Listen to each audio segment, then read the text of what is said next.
Welcome to the Proteus Leader Show, a podcast for forward-looking leaders driving transformation in their organizations, within their teams, or for themselves. Your host today is a senior leader at Proteus International, a firm that partners with companies around the world to make true transformation easier through change consulting, leadership development, and executive coaching. If you're looking for fresh perspectives and practical insights you can take back to work today, you're in the right place. Enjoy the episode. Hi, everyone, and welcome back to the Proteus Leader Show. My guest today is Noel Massie, and he's the former vice president for UPS's U.S. delivery operations.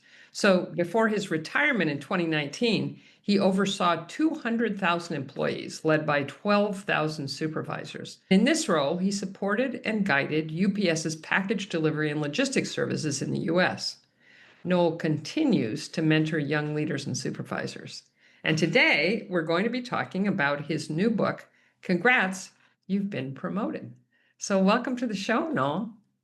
Erika, thank you for having me. I look forward to our conversation over the next few minutes.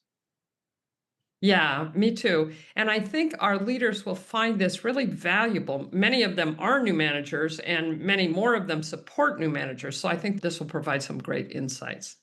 Noel, from your point of view, why is it so important for new leaders to get started right in their changed role? The fact of the matter is, Erika, is that there was a position open for a leader, and the owner of the business and the person who wanted to be a leader came to an agreement that they were the right person for the position.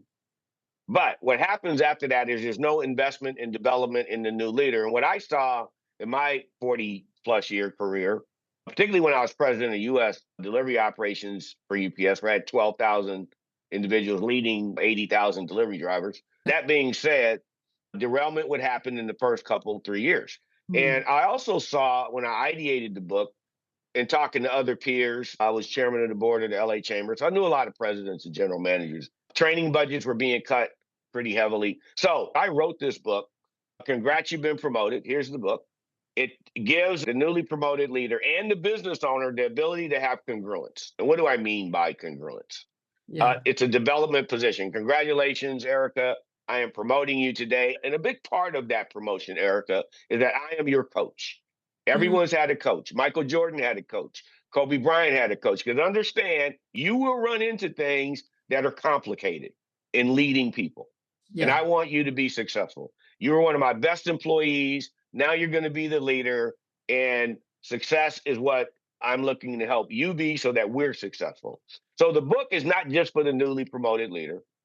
More importantly, and I've gotten a lot of business owners that have read this book, and then they went out and bought 20 copies because they got it. They understood that the book was going to give a frame, a path. What happens when you're newly promoted?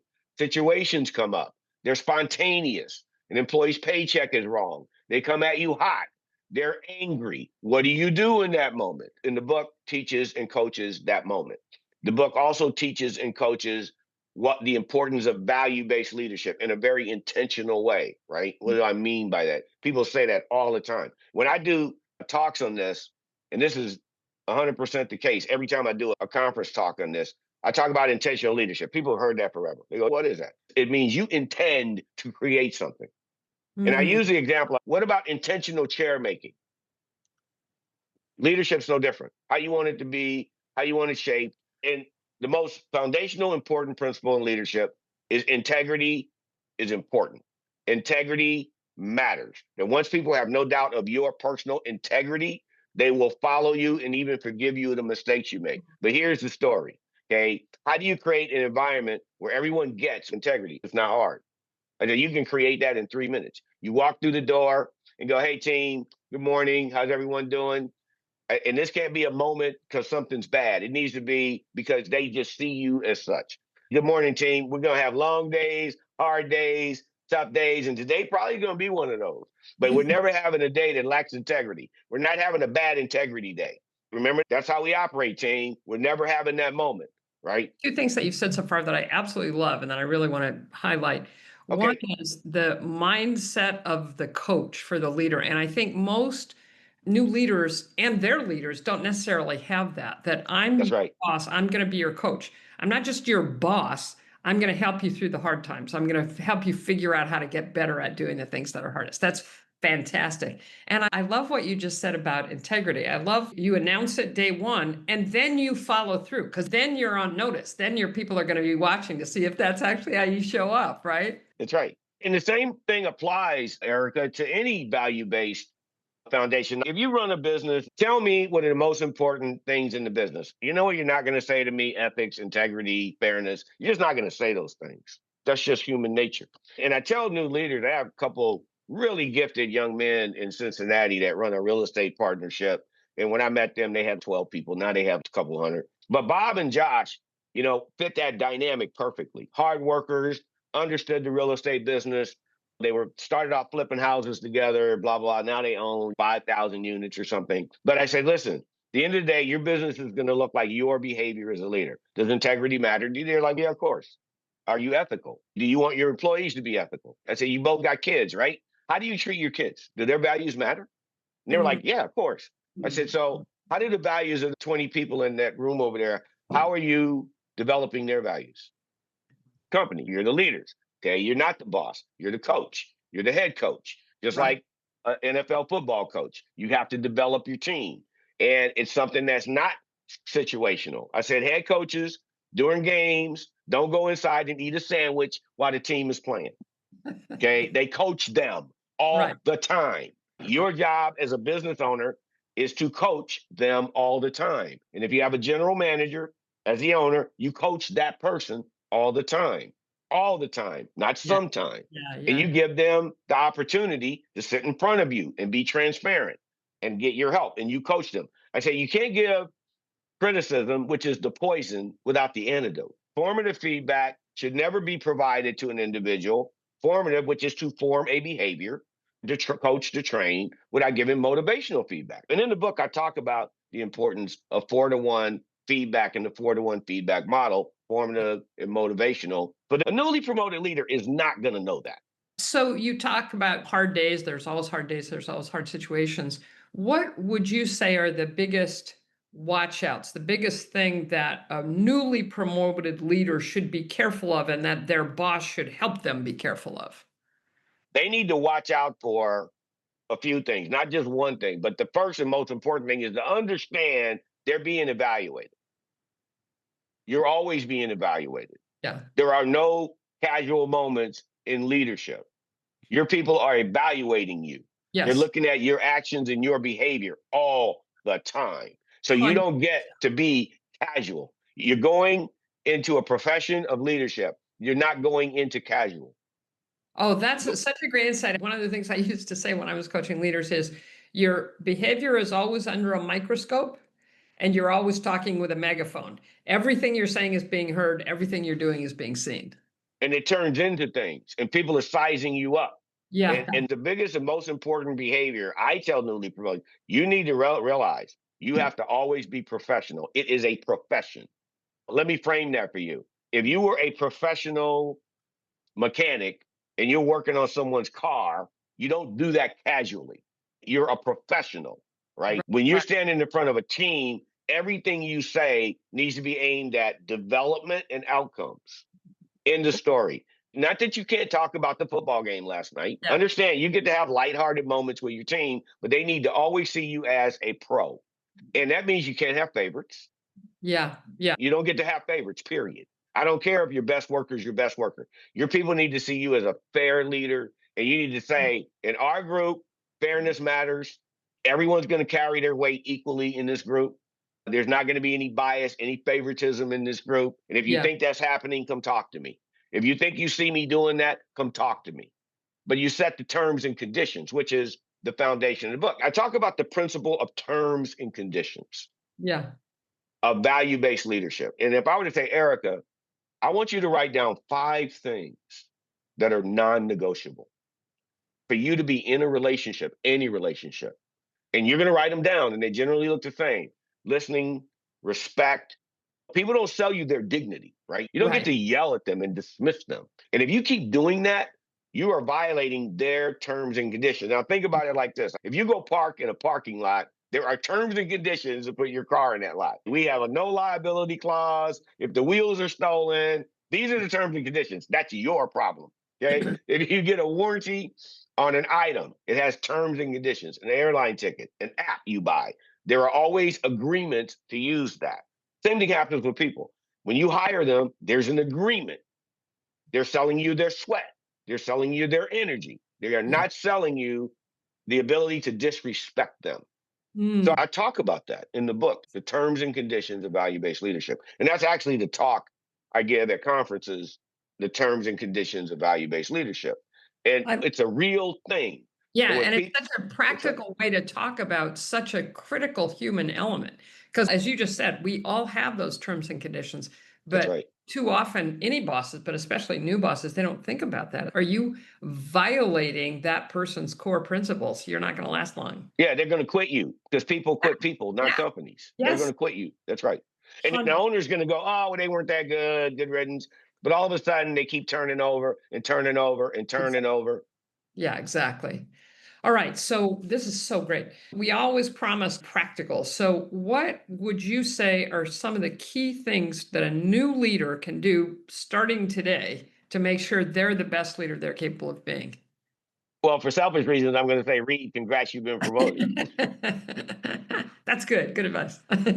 Okay. I sincerely believe it gives a lot of, more than a lot of experiences I had. I talk about the things I did wrong in this book Mm, when I was newly promoted. There's not an in the trenches kind of book for the person okay. on the front line. And in the trenches, you can be in the trenches in an office environment. You are, Yes. you could be running the customer service operation for Home Depot or something with people on phones all day. That's in the trenches. So the book is about being in the trenches and teaching that. But I would say the newly promoted leader needs to understand this. Their personal leadership development is owned completely by them. That's fantastic. Yes. They own that. They Yeah. own the one thing they get to control every day is their own behavior. You get to control your own behavior. And the minute you start blaming other people for not developing you, you are the problem. Oh, How much do you read? How much do you listen to? It's a craft. How are you applying yourself to your professional craft of being the leader of the customer service phone center or being the yeah. leader of the forklift drivers or the leader of the warehouse workers? How are you developing you to do that? And how are you interfacing with your leader, your boss, to say, it's important to me to be developed? Mm, It's mm. important to me that you develop me, my soft skills, my leadership skills, Yeah. my dialogue, how to role play a conflict situation, how to handle that employee whose paycheck is wrong and they came at you hot. In my book, I talk about how to de escalate that moment. There's a technique called the 4x5 method that I want the new leader to learn. And if they learn the 4x5 method, they will know how to de escalate that hot moment. They will know how to do that. They will know how to train a person using the 7 steps of effective training. They will Mm. understand what the best principle is. BEST. Be specific, expect the best, stick to the objective, test commitment is a principle Oh that man, I love that. Can you say that again? That's very powerful. you use the best principle when you train someone how to drive a forklift. It's called the best principle. The B stands for be specific. We are here, Erica, today so that I can help you be successful learning how to drive a forklift. Expect the best. And I expect that you really want this job. And Yes. you say positive reinforcing statements when you use the E. Stick to the objective. Now, we're going to work on this forklift till you're fully certified. And I'm not going to step 6 till I know you know steps 1 through 3, 4, Right. and 5. Okay. Right. And then test commitment. And when we're done, Erica, I'm going to ask you to repeat to me as though you're training me to drive this Oh, forklift. that's So fantastic. the best principle helps a new leader have a frame in order to have conversations on training, coaching, performance reviews. It's a really sticky principle and it works. That's lovely. And I love the underlying thing that you're saying, which is for new leaders to understand that they are responsible for their own success. Yes, 100%. Their development. I like to say it that way. Not so much the success, but their own personal development. I just taught a Yeah. workshop to 30 attorneys in the city of Chicago, a day long seminar. And I said, okay, raise your hand. Tell me how many of you want to be average leaders. Raise your hand. Nobody does. Okay. All right. And I say, so now you don't want to be average. I say the average person spends almost no time on personal leadership development.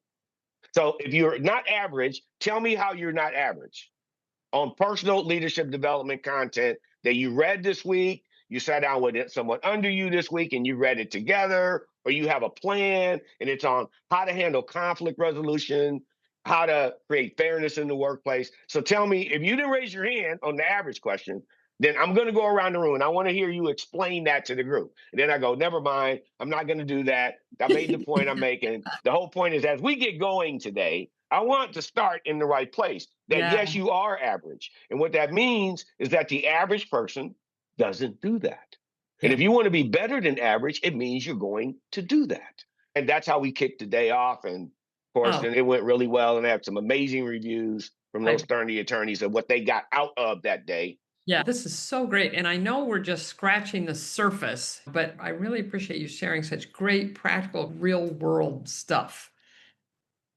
And listeners, you can find out more about Noel at noelmassie.com. And you can buy Congrats, You've Been Promoted at Amazon. It's at a lot of independent bookstores.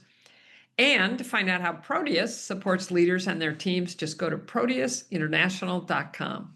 So thank you so much, Noel. Thank you, Erika, for having me today. I really enjoyed our discussion. Thank you. Yeah, this has been great. And thank you, everyone, for listening.